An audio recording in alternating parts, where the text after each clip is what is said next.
자, 앞서 우리는 데이터를 저장하기 위해서 변수를 사용하고 변수는 굉장히 많죠. 메모리에 저장할 수 있는 데이터가 굉장히 많기 때문에 각각의 데이터를, 각각의 변수를 구분하기 위해서 우리가 식별자, 변수 이름을 쓴다고 했죠. 그래서 이 변수 이름이 식별자입니다. 그런데 이 식별자는 변수 이름만 사용하느냐? 그렇지는 않습니다. 앞서 우리는 변수 이름뿐만 아니라 메소드 이름도 있었죠. 그쵸? 메소드도 각각 이름을 가지고 있었죠. 예를 들어서 앞서 우리는 main이라고 하는 이름을 갖는 메소드도 있었고요. sum이라고 하는 이름을 갖는 메소드도 있었습니다. 앞으로 아주 많은 메소드 이름을 우리가 정하게 될 겁니다. 이 메소드 이름도 식별자 중에 하나입니다. 또 있습니다. 클래스 이름입니다. 그렇죠? 앞서 우리는 hello world라고 하는 클래스도 정의했고요. 그냥 hello라고 하는 클래스도 정의했고요. 앞으로도 우리 여러 가지 다양한 이름을 갖는 클래스를 정의하게 될 겁니다. 이 각각의 클래스를 구분하기 위한 클래스 이름이 결국 식별자입니다. 그래서 우리 앞으로 그냥 간단하게 식별자라고 표현하겠지만 이 식별자에는 변수 이름, 메소드 이름, 클래스 이름이 모두 식별자가 된다는 것, 식별자에 해당된다는 것 기억해 두도록 합니다. 그럼 이 식별자는 어떻게 우리가 정해야 되느냐? 일단 기본적으로는 식별자를 여러분 마음대로 정해도 됩니다. 단 몇 가지 규칙만 지키면 되겠습니다. 자, 식별자는 기본적으로 영문자, 숫자, 그리고 특수기호 1개, 밑줄 글자로 이야기하죠. 그래서 요 세 개를 이용해서 적절하게 섞어서 여러분이 만들면 되겠습니다.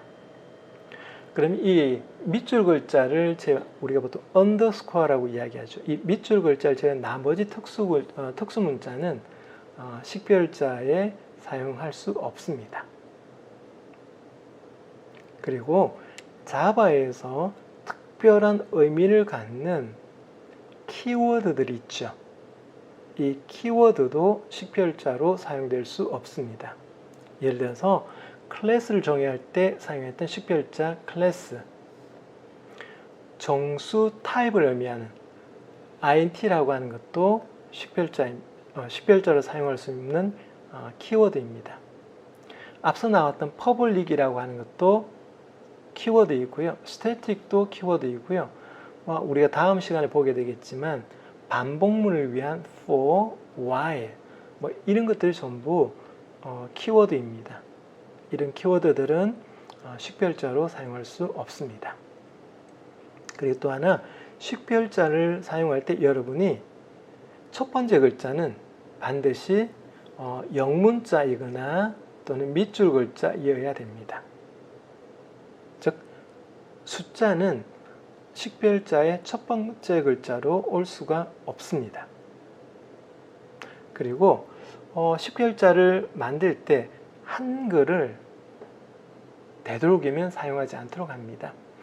최근에는 한글 지원이 잘 되어서 한글로 식별자를 사용해도 되나 간혹 일부 시스템의 경우에는 또 한글로 인해서 문제가 될 수도 있어서 식별자만큼은 되도록이면 한글을 사용하지 않는 것으로 하면 좋겠습니다. 물론 변수에 저장되어지는 데이터는 한글이 되어도 상관은 없습니다. 그래서 식별자는 되도록 한글 사용을 지양하면 좋겠습니다.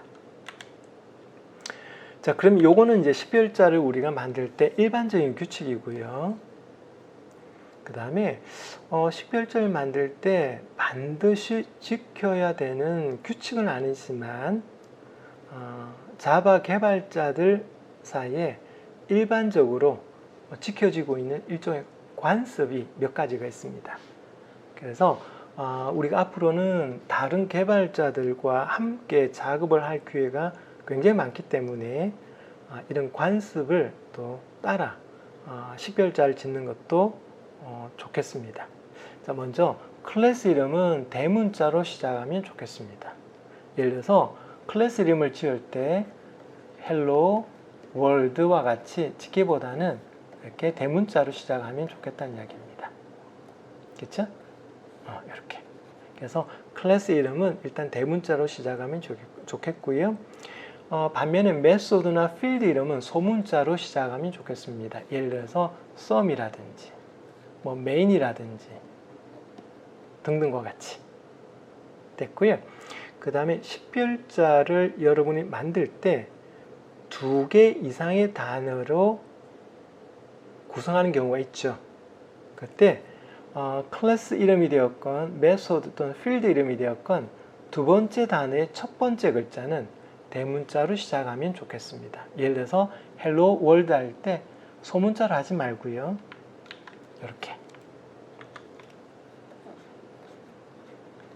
이렇게 하라는 이야기입니다. 그렇죠? 그 다음에 예를 들어서 메소드에 이런 게 있다고 가정할게요. draw circle이라고 한 메소드가 있다고 가정할게요. 그러면 draw circle 이렇게. 그러면 메소드 이름이기 때문에 소문자로 시작했고요. 두 번째 단어의 첫 번째 글자는 대문자로 시작하고 있습니다. 그 다음 한 번 저장된 값이 바뀌지 않는 걸 우리 상수라고 이야기할 겁니다. 이 상수의 경우에는 모두 대문자로 하는 것이 일반적인 관습입니다. 자, 예를 들어서 이 경우에는 클래스 이름이기 때문에 첫 번째 글자를 대문자로 시작했고요. 두 번째 단위의 첫 번째 글자도 대문자입니다. is alive는 이 녀석은 메소드이기 때문에 첫 번째 글자는 소문자로 시작했습니다. 하지만 두 번째 단어의 첫 번째 글자는 대문자로. 그 다음 속성 이어도 마찬가지입니다. 필드의 경우에도 첫 번째 글자는 소문자로 시작했고요. 두 번째 단어의 첫 번째 글자는 대문자로 시작을 하고 있습니다. 그리고 상수는 지금 여러분 보고 있는 것처럼 모두 대문자로 보통은 식별자를 짓습니다. 그래서 여러분들은 되도록이면 이런 관습에 따라 식별자를 지으면 다른 개발자들과 서로 소통하는 데 많이 도움이 될 것입니다. 자, 여기에는 몇 가지 식별자의 예를 들어놓고 있습니다. 그래서 이건 참고를 하도록 하고요. 일단 오른쪽에 보면 사용하지 못한 몇 가지 예가 있는데 첫 번째는 뭐예요? 숫자로 사용했습니다. 그러니까 숫자로 시작했기 때문에 식별자로서 사용할 수 없고요. 그 다음 if라고 하는 건 뭐죠? 키워드입니다. 그래서 사용할 수 없고요. 그 다음 false라고 하는 건 뭐냐면 거짓을 표현하는 값이에요. 뭐 뒤에서 소개하겠지만 거짓을 표현하는 값입니다.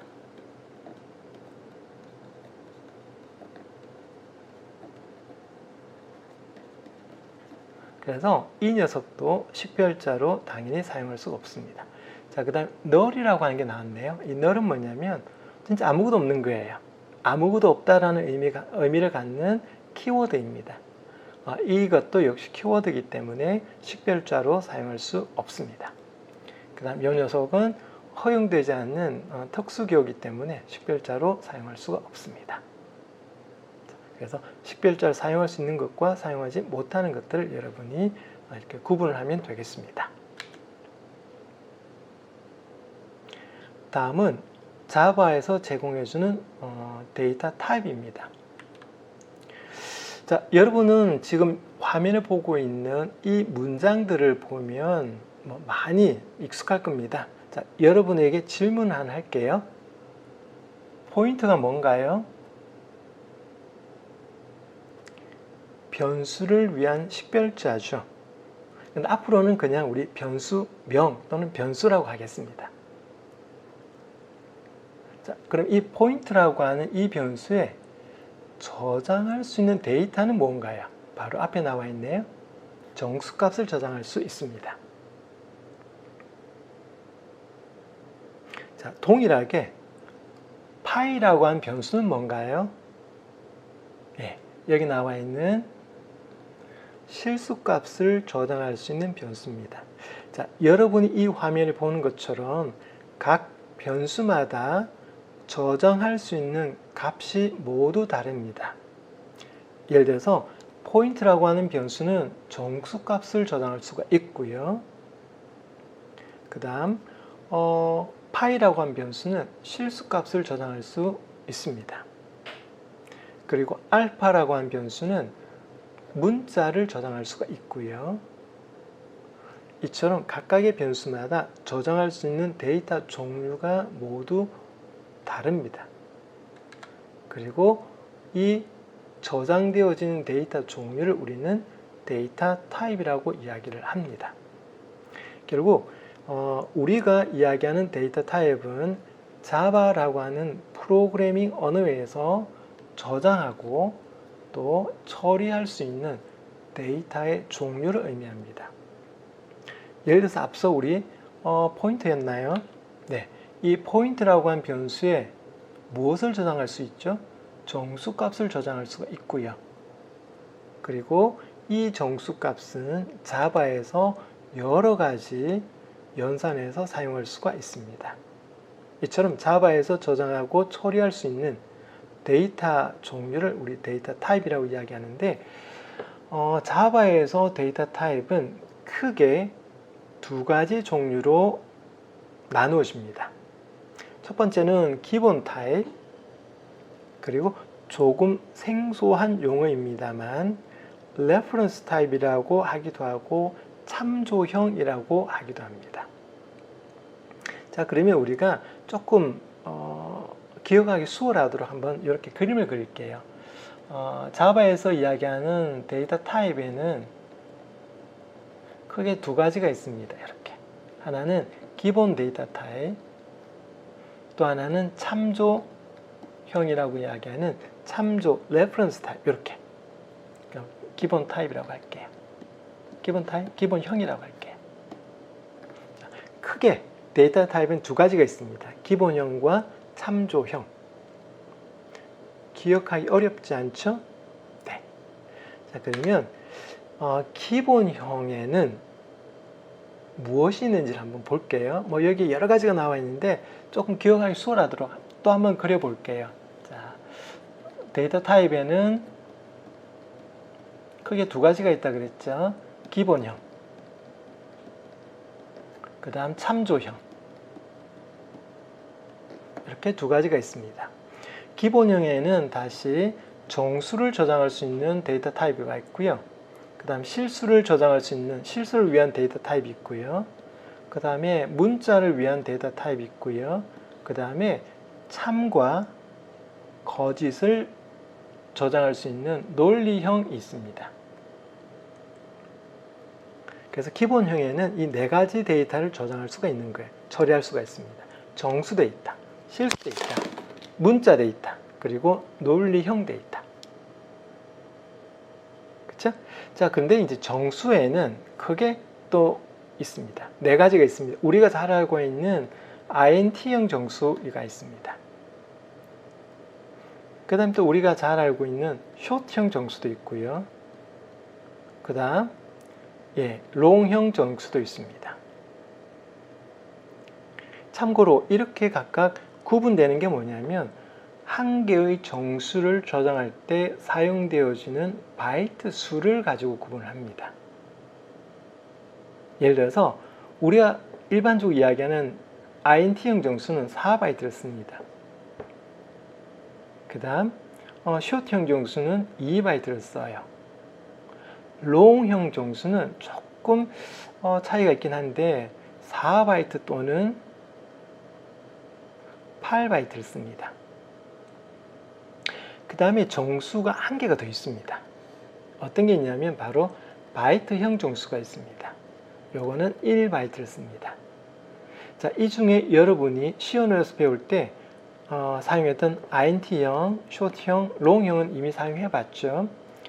바이트형은 시연에는 없습니다. 그런데 자바에는 이렇게 있습니다. 자, 됐고요. 자, 실수는 우리가 잘 사용했던 플롯형이 있습니다. 그 다음 더블형이 있습니다. 플롯형은 4바이트를 사용하고요. 더블형은 8바이트를 씁니다. 그렇죠? 그 다음에 문자를 위한 데이터 타입은 캐릭터형이라고 이야기하죠. CH야. 그 다음 논리형을 위해서는 불린이라고 하는 데이터 타입이 있습니다. 자, 이렇게 해서 총 8가지 기본 데이터 타입이 있습니다.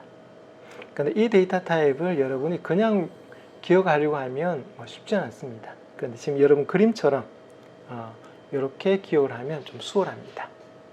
됐죠? 자, 그 다음 일반적으로 자바에서 정수형이다 이야기하면 이 4가지 중에 어떤 것을 기본 정수형으로 생각하느냐면 INT형을 기본 정수형으로 생각합니다. 그래서 우리가 일반적으로 정수형이라 그러면 보통 INT형을 이야기하고 있고요. 그 다음에 실수형, 자바에서 실수형이라고 하면 어떤 타입이 기본 데이터 타입이냐면 더블형이 기본 데이터 타입입니다. 그래서 이 2가지를 조금 기억을 해두면 되겠습니다. 자, 어쨌든 이렇게 해서 8가지 자바에서 제공해주는 기본 데이터 타입에 대한 소개를 했습니다. 자, 그 다음 이 그림의 오른쪽에 있는 게 뭐였죠? 참조형, 레퍼런스 타입이라 그랬는데 이 레퍼런스 타입은 뭐냐면 요겁니다. 여러분 헷갈리면 안 되는 게 기본 데이터 타입이 아닌 것들은 모두 참조 타입입니다. 앞서 기본 데이터 타입은 몇 가지가 있었죠? 총 8가지가 있었습니다. 정수에 해당되는 것 4개, 실수에 해당되는 것 2개, 문자에 해당되는 것 1개, 논리형에 해당되는 것 1개에서 총 8가지가 기본 데이터 타입인데 그 기본 데이터 타입을 제외한 나머지는 모두 참조형입니다. 레퍼런스 타입입니다. 예를 들어서 다음에 하겠지만 정수를 여러 개 저장하는 정수 배열은 뭐냐? 앞서 우리 정수는 기본 데이터 타입이지만 정수를 위한 배열은 뭐예요? 기본 데이터 타입에 포함이 안 되어 있습니다. 자, 여기 보면 여러분 혹시 배열이란 말을 찾을 수 있나요? 여기에는 뭐예요? 배열에 대한 이야기는 없습니다. 즉 배열은 그 배열이 정수를 저장하고 있건 실수를 저장하고 있건 상관하지 않고 어쨌든 배열은 기본 데이터 타입이 아닙니다. 따라서 배열은 참조 타입입니다. 됐죠? 그 다음에 객체에 대한 이야기는 우리 다음에 이야기하도록 하고요. 어쨌든 여러분 기억해야 될 거 기본 데이터 타입이 아닌 것들은 모두 참조 타입이라고 하는 거 기억을 해두면 되겠습니다. 자, 요거는 기본형과 참조형을 이렇게 구분하고 있는데 요거는 우리가 익숙하게 쓰고 있는 것들이고요. 요건 아직 우리가 좀 익숙하지 않다, 그렇죠? 그래서 요거는 일단 다음에 조금 더 구체적으로 소개하도록 하겠습니다. 자, 앞서 우리가 변수는 데이터를 저장하기 위한 목적으로 사용되는 것이라고 했고 변수를 사용하기 위해서는 반드시 변수 선언이 되어야 된다고 이야기를 하였습니다. 그럼 이 변수 선언을 통해서 우리가 무엇을 하려고 하느냐면 2가지라고 했죠. 첫 번째는 뭐냐면 변수 이름을 결정하기 위한 겁니다. 그렇죠? 예를 들어서 price라든지 포인트라든지 이렇게 여기에 메모리에 저장하고자 하는 데이터를 위한 변수 이름, 즉 식별자를 결정하는 게 변수 선언 첫 번째. 2번째는 그 변수에 저장할 데이터가 무엇인가를 결정하는 겁니다. 즉 데이터 타입을 우리가 결정하는 겁니다. 그럼 데이터 타입을 왜 결정해야 되냐면 앞서 우리가 본 것처럼 각각의 데이터 타입마다 데이터 저장을 위해서 사용하는 메모리 용량이 다릅니다. 그렇죠? 예를 들어서 INT형 정수일 경우에는 4바이트를 쓰지만 여기는 4바이트입니다. 그렇죠? 만약에 여기에 쇼트형을 썼다고 가정할게요. 얘는 2바이트를 씁니다. 예를 들어서 플로트형을 쓴다고 가정할게요. 이 플로트형은 뭐죠? 4바이트를 씁니다. 반면에 더블형은 8바이트를 씁니다. 즉 데이터 타입에 따라서 확보해야 되는 메모리 공간이 다릅니다. 그리고 표현하는 방법도 달라요. 즉 동일한 4바이트라 할지라도 정수를 저장하는 4바이트냐 또는 실수를 저장하는 4바이트냐에 따라서 실제로 그 4바이트에 저장되어지는 데이터 형태가 다릅니다. 그래서 이런 것들을 우리가 결정하기 위해서 변수 선언을 하는 겁니다. 뭐 말은 길게 나왔는데 변수 선언하는 방법은 간단합니다. 데이터 타입이 나오고요. 그 다음 변수 이름이 나옵니다. 그리고 세미콜론 이렇게. 이게 기본 변수 선언을 위한 형식입니다. 우리가 늘 사용했던 거죠, 그렇죠? 자, 그 다음에 이제 변수에 사용하는 방법, 변수를 우리가 선언했으면 이제 변수를 사용해야 되겠는데 변수 사용은 앞서 이야기했던 것처럼 두 가지가 있다 그랬죠. 데이터를 저장하는 것과 저장된 데이터를 사용하는 것, 읽어오는 것 두 가지가 있다 그랬는데 데이터를 저장하는 건 이런 형태를 갖고 있죠. equal 심벌 기준 오른쪽에 있는 값을 왼쪽에 있는 변수에 저장하는 형식입니다. 이렇게 해서 우리가 변수에 새로운 값을 저장할 수가 있고요. 여기 나와 있는 것처럼 변수 이름만 사용하면 그 변수에 저장된 값을 이용하는 겁니다. 그 다음에 변수를 선언하는 또 다른 방법은 자바 최신 버전부터 제공되고 있는 방법입니다만 쓱 권장할 만한 방법은 사실 아닙니다. 뭐냐면 VAR이라고 하는 키워드를 사용하는 방법이 있어요. 그런데 이 VAR이라는 키워드를 이용해서 변수 선언할 때 몇 가지 제한점이 있습니다. 어떤 제한점이냐면 이거예요. 변수의 데이터 타입을 명확하게 유추할 수 있어야 될 때, 명확하게 유추할 수 있을 때만 사용합니다. 예를 들어서 이런 경우, 자, 요건 뭐예요? 이렇게 하면 어떻게 되죠? age라고 한 변수를 선언했는데 이 age라고 한 변수가 무슨 타입인지 어떤 타입인지를 전혀 예측할 수가 없어요.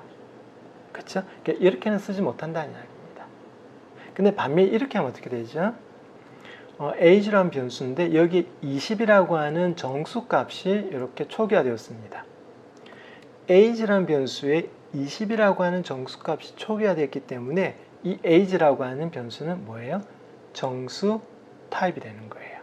이처럼 명확하게 데이터 타입을 유추할 수 있을 때만 이 VAR이라는 키워드를 이용해서 변수를 선언할 수가 있습니다. 예를 들어 이 경우 볼게요. 이거 뭐죠?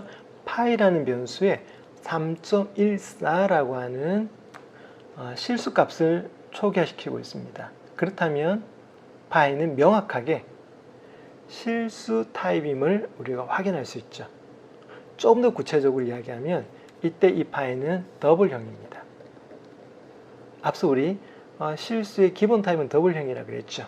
이 경우는 정수의 기본 타입은 int 타입이라고 했습니다. 이처럼 초기화되는 값을 이용해서 명확하게 데이터 타입을 유추할 수 있을 때만 VAR이라는 타입을 사용할 수가 있는데 그렇게 굳이 권장하고 싶은 방법은 아닙니다만 어쨌든 이런 방법으로 변수를 선언할 수 있다는 것도 기억을 해두면 되겠습니다. 앞서 우리 그 값에 대한 이야기를 했습니다. 여러분 이게 뭐예요? 나는 지금 여러분에게 1과 2와 3이라는 값을 썼어요.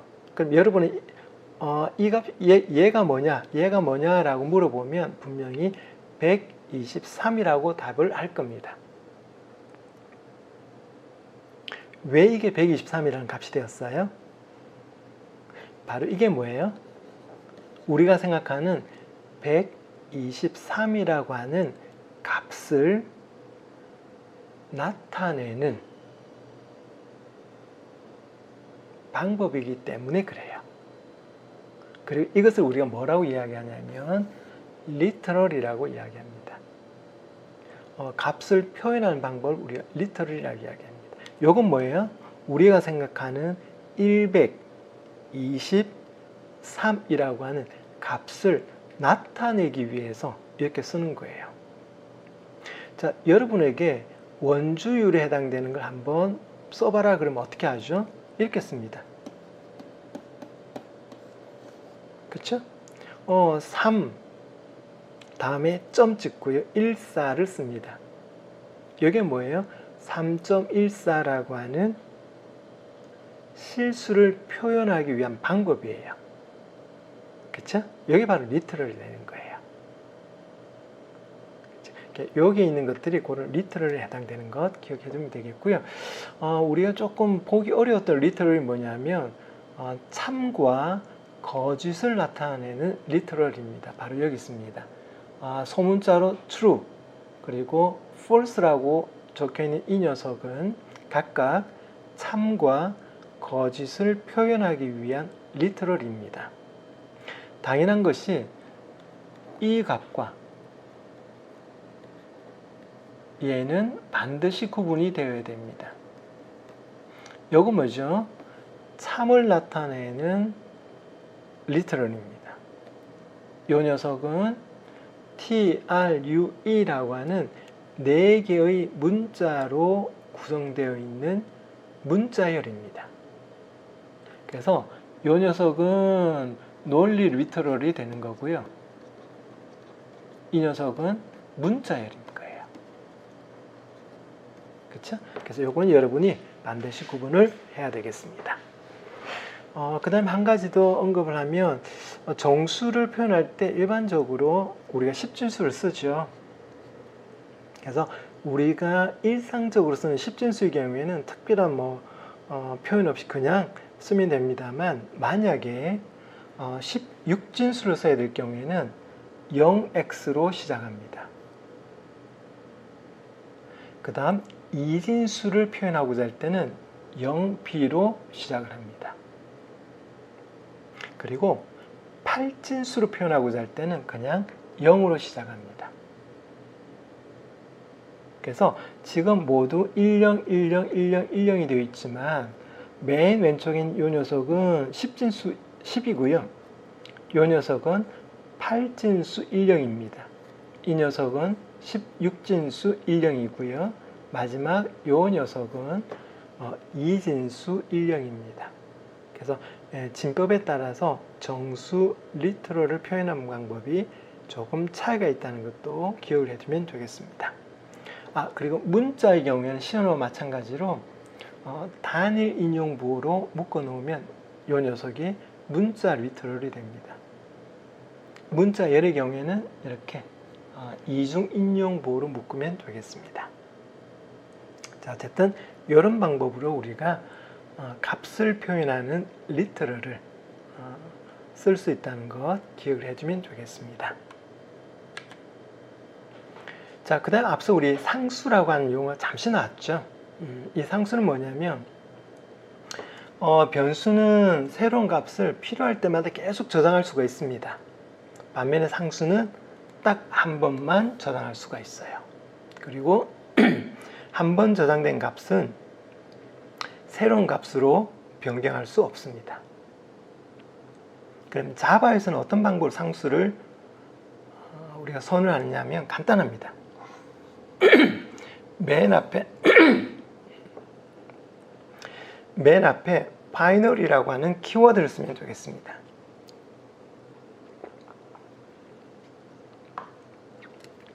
됐죠?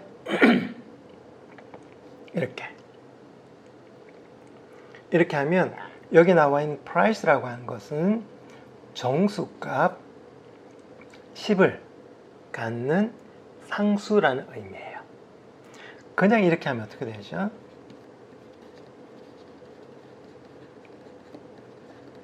그냥 이렇게 하면 price라고 하는 변수, 정수 변수죠. 정수를 저장할 수 있는 변수이고요. 여기에는 10이라는 값을 초기 값으로 갔는데 이 앞에 final이라고 붙이면 얘는 10이라고 하는 값을 초기 값으로 갖는 상수가 되어집니다. 따라서 이 변수에는 새로운 값을 저장할 수가 없습니다. 자, 이것도 여러분 기억해 두도록 합니다. 자, 여기는 뭐 간단하게 변수를 사용한 예가 있으니까 한번 여러분 보도록 합니다. 됐고요. 조금 특이한 예가 요 녀석입니다. 자, 요 경우에는 length라고 하는 상수를 선을 해 놨는데 아직 값을 넣지 않았습니다. 그렇죠?